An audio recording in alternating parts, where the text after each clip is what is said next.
जय माता दी दोस्तों, ट्रू टेल्स में आपका स्वागत है। ये कहानी है दो साधुओं, एक आत्मा और एक रहस्यमयी जंगल की, जो आपको अच्छाई, सेवा और आत्मा की मुक्ति की गहराई तक ले जाएगी। एक प्राचीन जंगल था जहाँ सूरज की किरणें पत्तियों के जाल में उलझ जाती थी। नीम, पीपल और बरगद के पेड़ों से ढका ये जंगल किसी रहस्यमय मंदिर जैसा लगता था। इसी जंगल के बीचों बीच एक छोटा सा आश्रम था जिसमें दो साधु रहते थे, विमल और केशव। विमल कठोर तपस्वी थे, हमेशा ध्यान में रहते, दुनिया से विरक्ति का भाव रखते थे। केशव दयालु, मिलनसार और सेवा भाव से भरे थे। मुसाफिरों को पानी पिलाते, जानवरों को दाना डालते। दोनों का दृष्टिकोण भिन्न था, लेकिन दोनों आश्रम की शांति को संभाले हुए थे। एक रात भयंकर तूफान आया, बिजली गरजी, बारिश झमाझम बरसी। उसी वक्त आश्रम का दरवाजा किसी ने खटखटाया। विमल चौंके, पर केशव ने दरवाजा खोला। सामने एक भीगी हुई स्त्री खड़ी थी, उसका नाम था माया। वह जंगल में रास्ता भटक गई थी और शरण मांग रही थी। विमल ने मना किया,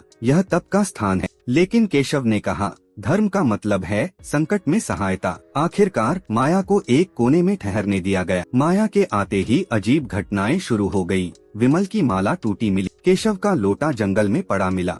चतुर बंदर हूँ बेचैन रहने लगा और माया के पास जाते ही चीख। नीली रोशनी, फुसफुसाहटें और टूटे।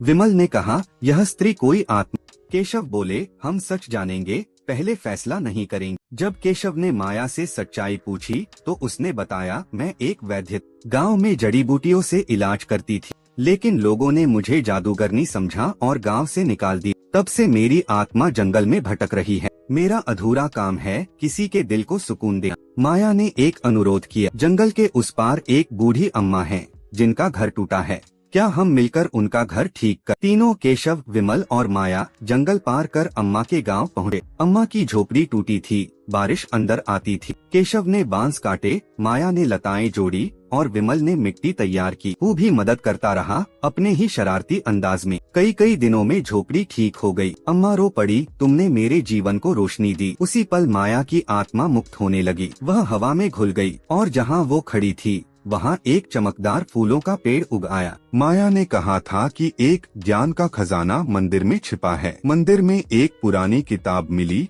जंगल के रहस्य, जिसमें जड़ी बूटियों की विधियाँ थीं। एक दर्पण मिला जिसमें गांव का दृश्य था और दिखा कि विमल खुद वही व्यक्ति था जिसने माया को सैकड़ों साल पहले गांव से भगाया था। विमल टूट गए, उन्होंने कहा, मैंने माया को गलत समझा, अब उसका कर्ज चुकाऊंगा। किताब में एक नक्शा था जो एक गुफा की ओर इशारा करता था। केशव, विमल हु और बुद्धिमान उल्लू बाबा उस रास्ते पर चले। वहाँ एक गुप्त दरवाजा था जिसमें माया का लॉकेट फिट हुआ।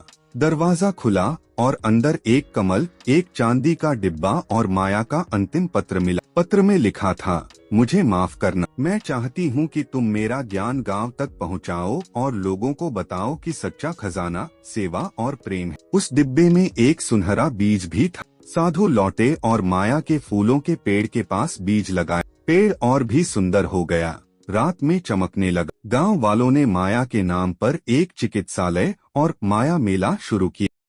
राधा नाम की बच्ची अब बच्चों को माया की कहानी सुनाती। केशव ने स्कूल खोला, विमल अब बच्चों को पढ़ाते और हु के साथ शरारतें करते। एक रात ध्यान करते समय माया की आत्मा फिर प्रकट हुई। मुस्कुरा रही थी और बोली, अब मेरा अधूरा काम पूरा हुआ, मेरा ज्ञान लोगों तक पहुंचा और तुमने मुझे समझा। तुम दोनों अब सच्चे साधु हो। फिर वह प्रकाश बनकर विलीन हो गई। सच्चा धर्म ध्यान में नहीं, सेवा में है। सच्चा ज्ञान किताबों में नहीं, दूसरों के लिए जीने में है। और सच्चा मोक्ष तब मिलता है जब हम किसी आत्मा को शांति दे सकें।